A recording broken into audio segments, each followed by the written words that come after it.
நிகழ்ச்சிக்கு சிறப்பு விருந்தினராக வந்திருக்கக்கூடிய நம்மளுடைய சேவ் கேஜிஎஃப்னுடைய தலைவர் திரு ஜோதிபாஸ் அவர்களை இந்த நேரத்திலே இந்த காந்தி சிலை மற்றும் காமராஜர் சிலை இன்றைய சூழ்நிலையை பற்றி அவருக்கு நன்றாக தெரியும். அதை பற்றியும் இங்கே பொதுவான சில நிகழ்ச்சிகள் பற்றியும் அவரை பேசும்படி எடுத்துக்கலாம். அந்த போர்டு வேணும். ಕನ್ನಡ ತಮಿಳ್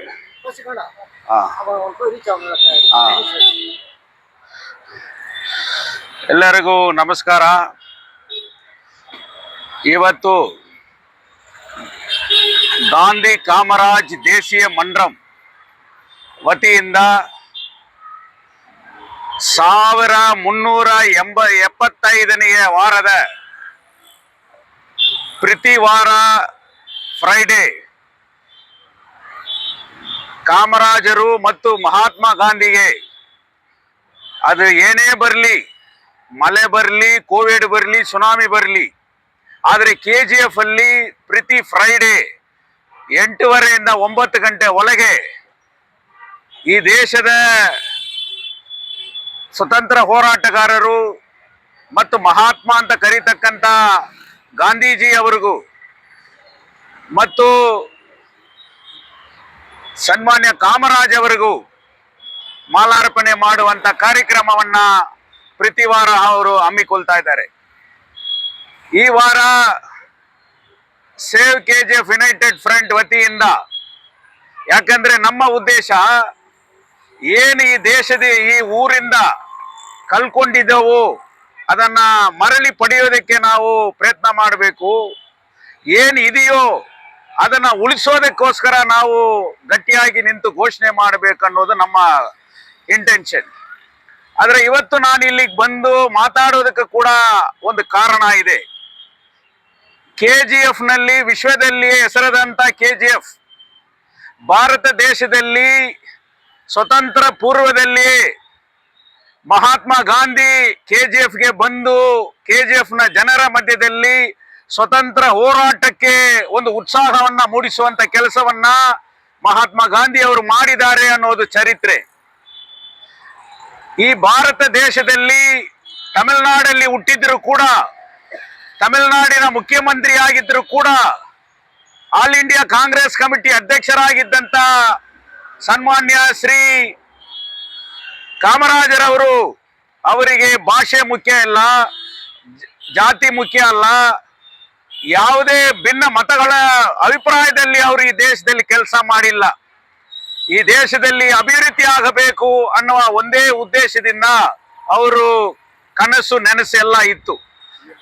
ಈ KGF ನಲ್ಲಿ ವಿಶ್ವಕ್ಕೆ ಚಿನ್ನವನ್ನ ನೀಡಿದಂತ BGML ಒಂದು ಕಾಲದಲ್ಲಿ ಅದನ್ನ ಮುಚ್ಚಬಹುದು ಅಂತ ಪ್ರಶ್ನೆ ಬಂದಾಗ ಇಲ್ಲಿರತಕ್ಕಂಥವರು ತಮ್ಮ ಪ್ರಾಣವನ್ನೇ ಇಟ್ಟು ಗಣಿ ಒಲೆಗೆ ಹೋಗಿ ಗೋಲ್ಡನ್ನ ತಂದು ಈ ವಿಶ್ವಕ್ಕೆ ಹೆಸರು ತಂದವರು. ಭಾರತ ದೇಶದಲ್ಲಿ ವಿಶ್ವದಲ್ಲಿ ಹೆಸರು ಬಂತಂದ್ರೆ ಅದು ಈ ಚಿನ್ನದ ಗಣಿಯಿಂದ. ಅದರಿಂದ ಈ ಗಣಿ ಕಾರ್ಮಿಕರು ಕೂಡ ದೀನ ದಲಿತರಾಗಿರ್ತಾರೆ. ಅವರು ತಮ್ಮ ಪ್ರಾಣವನ್ನೇ ಕಳ್ಕೊಂಡು ಏನು ತಮಿಳುನಾಡಿಂದ ಇಲ್ಲಿ ವರ್ಗಾವಣೆಯಾಗಿ ಇಲ್ಲಿ ಅವರು ಜೀವಿಸ್ತಾ ಇದ್ದಾರೆ.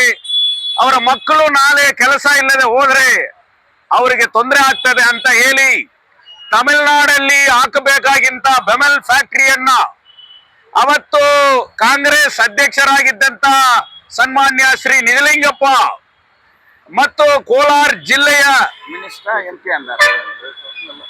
ಮಿನಿಸ್ಟರ್ ಆಗಿದ್ದಂತ ME ಕೃಷ್ಣಪ್ಪ ಮತ್ತು KGF ನಲ್ಲಿ ಅವತ್ತಿನ ಲೀಡರ್ಗಳಾಗಿದ್ದಂತ KS ವಾಸನ್, CM ಆರ್ಮುಗಂ, ಪಂತಾಲ್, ಪನಾಲ ಯಾರು ಇರ್ತಕ್ಕಂಥ ಹಿರಿಯ ನಾಯಕರೆಲ್ಲ ಸೇರಿ KGF ನಲ್ಲಿ ಆ ಬೆಮೆಲ್ ಕಾರ್ಖಾನೆಯನ್ನ ಹಾಕಬೇಕಂತ ಬೇಡಿಕೆ ಇಟ್ಟಾಗ ತಮಿಳುನಾಡಲ್ಲಿ ಇರೋರು ಅವರೇ, KGF ನಲ್ಲಿ ವಾಸ ಮಾಡ್ತಾ ಇರೋರು ಅವರೇ, ಈ ಫ್ಯಾಕ್ಟರಿ ಇಲ್ಲಿ ಹಾಕಿದ್ರು ಒಂದೇ, ಅಲ್ಲಿ ಹಾಕಿದ್ರು ಒಂದೇ ಅಂತ ಹೇಳಿ ತಮ್ಮ ರಾಜ್ಯಕ್ಕೆ ಹೋಗಬೇಕಾಗಿದ್ದಂತ ಫ್ಯಾಕ್ಟರಿಯನ್ನ KGF ಗೆ ಕೊಟ್ಟಂತ ಮಹಾನ್ ಭಾವ ಅದು ಕಾಮರಾಜರು. ಇಂಥ ಒಂದು ಚರಿತ್ರೆ ಇರತಕ್ಕಂತ ಊರಲ್ಲಿ ಇವತ್ತಿರತಕ್ಕಂತ ಯುವಜನರ ಮಧ್ಯದಲ್ಲಿ KGF ನ ಚರಿತ್ರೆಯನ್ನ ಮುಚ್ಚುಮರೆ ಮಾಡತಕ್ಕಂತ ಕೆಲಸ ನಡೀತಾ ಇದೆ. ಯಾಕೆ ಇದನ್ನು ಹೇಳ್ತಾ ಇದ್ದೀರಿ ಅಂದ್ರೆ, ಇಡೀ ಕಾಮರಾಜ್ ಬಸ್ ಸ್ಟ್ಯಾಂಡ್ ಅಂತ ಇತ್ತು. ಈ ಕಾಮರಾಜರ ಸ್ಟ್ಯಾಚ್ಯೂ 1988 ಅಲ್ಲಿ ಇಟ್ಟಿದ್ದಾರೆ. ಬಸ್ ಸ್ಟ್ಯಾಂಡ್ ಅನ್ನ ಪುನರಚನೆ ಮಾಡುವಾಗ ಕಾಮರಾಜ್ ದೇಶೀಯ ಮಂಡ್ರಮ್ ಅವರು ಹೋರಾಟ ಮಾಡಿ ಏನು ಕೋರ್ಟ್ ಅಲ್ಲಿ ಹೋಗಿ ಅವ್ರು ಏನು ಮಾಡಿದ್ರು, ಅದರ ಫಲವಾಗಿ ಇವತ್ತು ಅಲ್ಲಿ ಕಾಮರಾಜ್ ಸ್ಟ್ಯಾಚ್ಯೂ ಇಟ್ಟಿದ್ದಾರೆ. ಕಾಮರಾಜ್ ಸ್ಟ್ಯಾಚ್ಯೂ ಇದ್ದಾಗ ಅಲ್ಲಿ ಒಂದು ದೊಡ್ಡ ಅಂಬ್ರಾಲಾ ತರ ಒಂದು ಮಣಿ ಮಂಟಪ ಇತ್ತು. ಆದರೆ ಕಾಮರಾಜ್ ಸ್ಟ್ಯಾಚ್ಯೂವನ್ನ ಅಲ್ಲಿಂದ ಶಿಫ್ಟ್ ಮಾಡಿ ಇಡುವಾಗ ಆ ಮಣಿ ಮಂಟಪವನ್ನ ಕೂಡ ನಾವು ಕಟ್ಟುತ್ತೇವೆ ಅಂತ ಕೂಡ ಒಂದು ನಗರಸಭೆಯಲ್ಲಿ ಆಶ್ವಾಸವನ್ನ ನೀಡಿದರು. ಇಲ್ಲಿ ಮಹಾತ್ಮ ಗಾಂಧಿ ಅವರ ನಮ್ಮ ಸೇವ್ KGF ಯುನೈಟೆಡ್ ಫ್ರಂಟ್ ಯಾವುದೇ ಚರಿತ್ರೆ ಏನಿದೆಯೋ ಅದನ್ನ ಮುಚ್ಚಾಕಲು ಯಾರಕ್ಕೆ ನಾವು ಬಿಡೋದಿಲ್ಲ. ಆದ್ರೆ ಈ ಬೋರ್ಡ್ ಅನ್ನ ತಾವು ನೋಡ್ಬೇಕು. ಇದರಲ್ಲಿ ಈ ಸ್ಟ್ಯಾಚ್ಯೂವನ್ನ ಅನ್ವೈಲಿಂಗ್ ಮಾಡಿದವರು ಶ್ರೀ ನಿಜಲಿಂಗಪ್ಪ ಅವರು, ಅವತ್ತು ಅದಕ್ಕೆ ಪ್ರಿಸೈಡ್ ಮಾಡಿದವರು ME ಕೃಷ್ಣಪ್ಪ ಅವರು, ಅವತ್ತೇ ಚೀಫ್ ರೆವಿನ್ಯೂ ಮಿನಿಸ್ಟರ್ ಆಗಿದ್ದವರು ಕೋಲಾರ್ DC IAS ಪಾರ್ಥಸಾರಥಿ ಅವರು, ಆ members of the sanitary board ಅವರು ಇದನ್ನು ಇಟ್ಟಿದ್ದಾರೆ.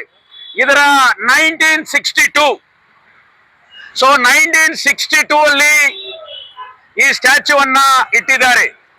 ಆದರೆ ಇದನ್ನ ಪುನರಚನೆ ಮಾಡಿ ಬೇರೆ ಸ್ಟ್ಯಾಚ್ಯೂ ಮಾಡ್ತೀವಿ, ಈ ಸರ್ಕಲ್ ಅನ್ನ ವೈಡ್ ಮಾಡ್ತೀವಿ ಅಂತ ಇದನ್ನ ರೀಪ್ಲೇಸ್ ಮಾಡಿ ಕಟ್ಟಿದಾಗ ಈ ಸ್ಟ್ಯಾಚ್ಯೂವನ್ನ ಯಾಕೆ ಆ ಗೋಡೆಯಲ್ಲಿ ಫಿಕ್ಸ್ ಮಾಡಿಲ್ಲ? ಇದನ್ನ ಅಲ್ಲಿ ಕಸದ ಪೊಟ್ಟಿಯಲ್ಲಿ ಹಾಕಿದ್ದಾರೆ. ಆದ್ರೆ ಈ ಕಮಿಟಿಯವರು ಅದನ್ನ ತೆಗೆದು ಇಲ್ಲಿ ಫಿಕ್ಸ್ ಮಾಡಿದ್ದಾರೆ.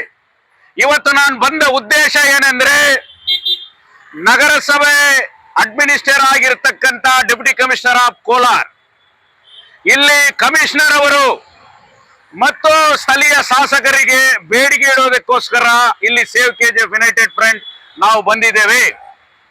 ಕಾರಣ ಇದನ್ನ ನೀವು ಫಿಕ್ಸ್ ಮಾಡ್ತೀರಾ ಇಲ್ಲ 2 ದಿವಸದಲ್ಲಿ ನಾವು ಫಿಕ್ಸ್ ಮಾಡಲ್ಲ ಅನ್ನೋದು ನಮ್ಮ ಬೇಡಿಕೆ. ಇದನ್ನ ನೀವು ಇಮಿಡಿಯೇಟ್ ಆಗಿ ಫಿಕ್ಸ್ ಮಾಡಿಲ್ಲ ಅಂದ್ರೆ ಇಲ್ಲಿ ನಾವು ಅದನ್ನು ಫಿಕ್ಸ್ ಮಾಡಬೇಕಾಗುತ್ತೆ ಅನ್ನೋದು ಕೂಡ ನಾನು ಕಮಿಷನರ್ಗೆ ಹೇಳ್ತಾ ಇದ್ದೀನಿ. ಮತ್ತೆ 18/11/2016ರಲ್ಲಿ ಅವತ್ತಿನ ವೈಸ್ ಪ್ರೆಸಿಡೆಂಟ್ ಆಗಿದ್ದಂತ ಶ್ರೀಮತಿ ಜಯಂತಿ ಶ್ರೀನಿವಾಸನ್, ಇವತ್ತು ಆ ಶ್ರೀನಿವಾಸನ್ KDA ಚೇರ್ಮನ್ ಆಗಿದ್ದಾರೆ. ಸ್ಥಳೀಯ ಶಾಸಕರಿಗೆ ಸೇವ್ KGF ಯುನೈಟೆಡ್ ಫ್ರಂಟ್ ಇಂದ ಒಂದು ಬೇಡಿಕೆ, ಡೆಪ್ಟಿ ಕಮಿಷನರ್ ಕೋಲಾರ್ ಅವರಿಗೆ ಒಂದು ಬೇಡಿಕೆ.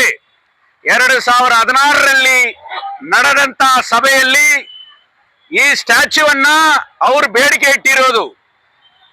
ಶ್ರೀಮತಿ ಜಯಂತಿ ಶ್ರೀನಿವಾಸನ್ ನಗರಸಭೆಗೆ ಬೇಡಿಕೆ ಇಟ್ಟಿರೋದು, ಮೀಟಿಂಗ್ ಅಲ್ಲಿ ಸಬ್ಜೆಕ್ಟ್ ಇಟ್ಟಿರುವುದು ಈ ಮಹಾತ್ಮ ಗಾಂಧಿ ಸ್ಟ್ಯಾಚ್ಯೂವನ್ನ ಬ್ರಾಂಜ್ ಸ್ಟ್ಯಾಚ್ಯೂ ಆಗಿ ರೀಪ್ಲೇಸ್ ಮಾಡಬೇಕು, ಅಲ್ಲಿ ಕಾಮರಾಜ್ಗೂ ಮತ್ತು ಇವರಿಗೆ ಮಣಿಬಣ್ಣವನ್ನ ಕಟ್ಟಬೇಕು ಅನ್ನುವ ಬೇಡಿಕೆಯನ್ನ ಇಟ್ಟಿದ್ದಾರೆ.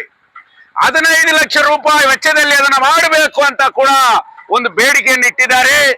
ಅವತ್ತಿನ ನಡವಳಿಕೆಯಲ್ಲಿ ಅದು ರೆಸೊಲ್ಯೂಷನ್ ಪಾಸ್ ಆಗಿದೆ. ಆ RTI ಯಲ್ಲಿ ಅದನ್ನು ನಾವು ತಗೊಂಡಿದ್ದೇವೆ. ಆದ್ದರಿಂದ ದೇಶದಲ್ಲಿ ಸ್ವತಂತ್ರವನ್ನ ಭಾರಿ ಅದ್ದೂರಿಯಾಗಿ ನಾಳೆ ಸೆಲೆಬ್ರೇಟ್ ಮಾಡ್ತಾರೆ. 80 ವರ್ಷ ಆಗಿದೆ ಭಾರತ ದೇಶಕ್ಕೆ ಸ್ವತಂತ್ರ. ಎಲ್ಲಿ ಹೋಯ್ತು ಸ್ವತಂತ್ರ, ಎಲ್ಲಿದೆ ಸ್ವತಂತ್ರ ಅನ್ನುವ ಪ್ರಶ್ನೆ ಇವತ್ತು ನಾವು ಕೇಳ್ತಾ ಇದ್ದೀವಿ. ಸ್ವತಂತ್ರಕ್ಕಾಗಿ ಹೋರಾಟ ಮಾಡಿದಂತ ಮಹಾತ್ಮ ಗಾಂಧಿ, ಸ್ವತಂತ್ರದ ಹೋರಾಟದಲ್ಲಿ ಭಾಗವಹಿಸಿದಂತ ನಮ್ಮ ಕಾಮರಾಜರವರು, ಅವರಿಗೆ ಇವತ್ತು ಈ ಗತಿ ಆಗಿದೆ, ಅವರಿಗೆ ಈ ಸ್ಥಿತಿ ಆಗಿದೆ. ಇಲ್ಲಿ ಸಿಮೆಂಟ್ ಸ್ಟ್ಯಾಚ್ಯೂ ಅಲ್ಲಿದೆ, ಅದರಲ್ಲಿ ಕ್ರಾಚಸ್ ಬಂದಿದೆ. ಅದು ಯಾವ ಸಂದರ್ಭದಲ್ಲಾದರೂ ಕೂಡ ಅದು ಕೆಳಗೆ ಬೀದು ಹೋಗಬಹುದು. ಅಲ್ಲಿ ಮಣಿಮಂಟಪ ಇಲ್ಲ, ಆ ಸ್ಟ್ಯಾಚ್ಯೂಗೂ ಸೇಫ್ಟಿ ಇಲ್ಲ. ಆದ್ದರಿಂದ ಕೋಟ್ಯಾಂತರ ರೂಪಾಯಿಯಲ್ಲಿ ನಗರಸಭೆಯಲ್ಲಿ KGF ನ ಅಭಿವೃದ್ಧಿ ಮಾಡುತ್ತೇವೆ ಅಂತ ಹಲವಾರು ಘೋಷಣೆಗಳನ್ನ ಮಾಡ್ತಾ ಇದ್ದೀರಿ. ಯಾಕೆ ಮಹಾತ್ಮ ಗಾಂಧಿ ಅವರ ಬ್ರಾಂಚ್ ಸ್ಟ್ಯಾಚ್ಯೂವನ್ನ ಇಮಿಡಿಯೇಟ್ ಆಗಿ ರೀಪ್ಲೇಸ್ ಮಾಡೋದಕ್ಕೆ ಎಷ್ಟು ಲಕ್ಷ ಖರ್ಚಾಗ್ಬಿಡುತ್ತೆ, ಒಂದು ಮಣಿಮಂಟಪವನ್ನ ಕಟ್ಟುವುದಕ್ಕೆ ಎಷ್ಟು ಲಕ್ಷ ಆಗುತ್ತೆ.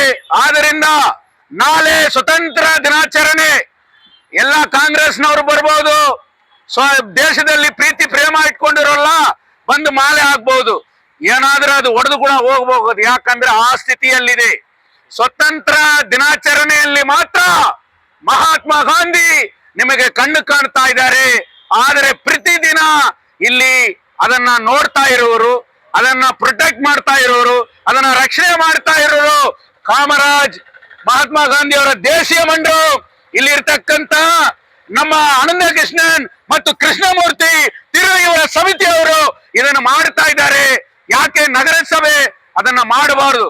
ಈ ಸಿಟಿನ ಮುಖ್ಯ ಭಾಗದಲ್ಲಿ ಇರತಕ್ಕಂತ ಗಾಂಧಿ ಸರ್ಕಲ್, ಇಲ್ಲಿ ಬಸ್ ಸ್ಟ್ಯಾಂಡ್ಗೆ ಸಾವಿರಾರು ಜನ ಬಂದು ಹೋಗ್ತಾ ಇದ್ದಾರೆ. ಕೂಡಲೇ ಇದನ್ನ ಇಮಿಡಿಯೇಟ್ ಆಗಿ ಬ್ರಾಂಜ್ ಸ್ಟ್ಯಾಚ್ಯೂ ಆಗಿ ಮಾಡಬೇಕು. ಈ ಬೋರ್ಡ್ ಅನ್ನ ಯಾವುದೇ ಕಾರಣಕ್ಕೆ ಇಲ್ಲಿಂದ ಎತ್ತಾಕಿದ್ರೆ ದೊಡ್ಡ ಹೋರಾಟವನ್ನ ನಾವು ಮಾಡುತ್ತೇವೆ. ಇಲ್ಲ ಅಂದ್ರೆ ಆ ಬೋರ್ಡ್ ಅನ್ನ ನಾವೇ ಫಿಕ್ಸ್ ಮಾಡುತ್ತೇವೆ.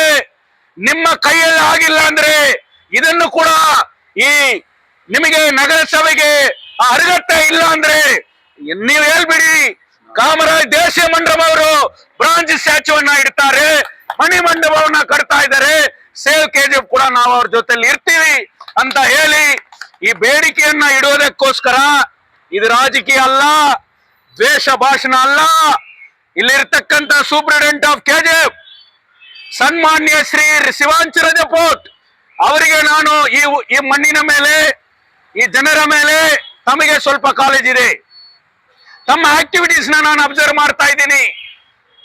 ಸಮಾಜ ಉದ್ಧಾರ ಆಗಬೇಕನ್ನೋ ದೃಷ್ಟಿಕೋನ ತಮಗಿದೆ. ಎರಡು ಸಾರಿ ಈ ಸ್ಟ್ಯಾಚ್ಯೂವನ್ನ ಒಡೆದು ಹೋಗಿದೆ. ಬೇರೆಯವರು ಕೂಡ ಇದನ್ನ ಒಂದ್ಸಾರಿ ಹೊಡೆದಿದ್ದಾರೆ, ಆಮೇಲೆ ಅದು ಕೇಸ್ ಆಗಿದೆ, ಇನ್ನೊಂದ್ ಸಾರಿ ರೀಪ್ಲೇಸ್ ಮಾಡಿದ್ದಾರೆ. ಆದ್ದರಿಂದ ಇದು ಕೂಡ ಈ ಸ್ಟ್ಯಾಚ್ಯೂಗೆ ಸೇಫ್ಟಿ ಇಲ್ಲ. ಬ್ರಾಂಜ್ ಸ್ಟ್ಯಾಚ್ಯೂ ಅನ್ನ ರೀಪ್ಲೇಸ್ ಮಾಡಬೇಕು, ಮಣಿ ಮಂಟಪ ಕಟ್ಟಬೇಕು. ತಾವು ಕೂಡ ಲಾ ಅಂಡ್ ಆರ್ಡರ್ ಸಿಚುವೇಶನ್ ಆಗಬಾರ್ದಂದ್ರೆ ನಗರಸಭೆಗೆ ತಾವು ಕೂಡ ರೆಕಮೆಂಡ್ ಮಾಡಬೇಕು, ಡೆಪ್ಟಿ ಕಮಿಷನರ್ಗೆ ರೆಕಮೆಂಡ್ ಮಾಡಬೇಕು, ಸ್ಥಳೀಯ ಶಾಸಕರಿಗೆ ತಾವು ಕೂಡ ರೆಕಮೆಂಡ್ ಮಾಡಬೇಕು.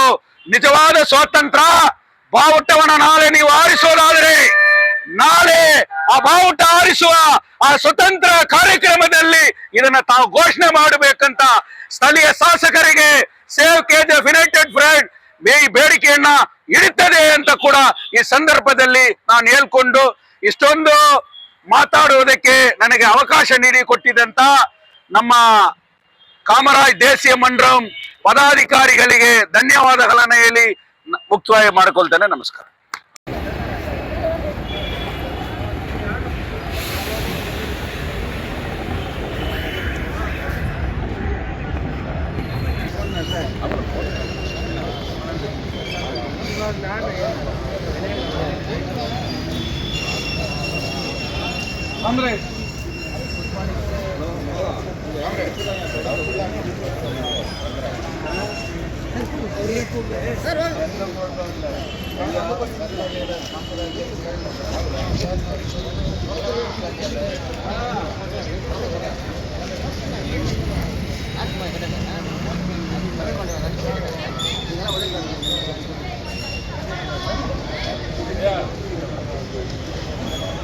தேசிய மன்றம் மற்றும் காந்தி காமராஜ் தேசிய மன்றத்தின் சார்பாக பிரதி வெள்ளிக்கிழமை தோறும் மாலை அணிக்கும் நிகழ்ச்சி இன்று 1375வது வாரமாக தொடர்ந்து 26 ஆண்டுகளாக இந்த நிகழ்ச்சி நடந்து கொண்டிருக்கிறது. இன்றைய நிகழ்ச்சிக்கு சிறப்பு விருந்தினராக வந்திருக்கக்கூடிய சேவ் கேஜிஎஃப் யுனைடெட் ஃப்ரண்டினுடைய கமிட்டியினுடைய தலைவர் மற்றும் செயலாளர் மற்றும் அங்கத்தினர்கள் அனைவரும் இங்கு வந்திருக்கிறார்கள். அவர்கள் அனைவரையும் தலைமை காமராஜ் தேசிய மன்றத்தின் சார்பாக வருக வருக என்று வரவேற்று அவரை இன்றைய அதாவது நாளை நடக்கக்கூடிய 79வது ஆண்டு சுதந்திர தின நிகழ்ச்சியை நாம் முன்கூட்டியே இன்றே காந்தி காமராஜர் அவர்களுக்கு மாலை அணிவித்து இனிப்பு வழங்கி சிறப்பிக்க வேண்டும் என்று நாம் நினைத்து கொண்டிருந்தோம். இந்த நிகழ்ச்சியிலே வருகை தந்திருக்கக்கூடிய சேவ் கேஜிஎஃப் கமிட்டியுடைய தலைவர் திரு ஜோதி பாசு அவருடைய குழுவினர்கள் சேர்ந்து காமராஜர் அவர்களுக்கு மாலை அணிவிக்கும்படி கேட்டுள்ளோம்.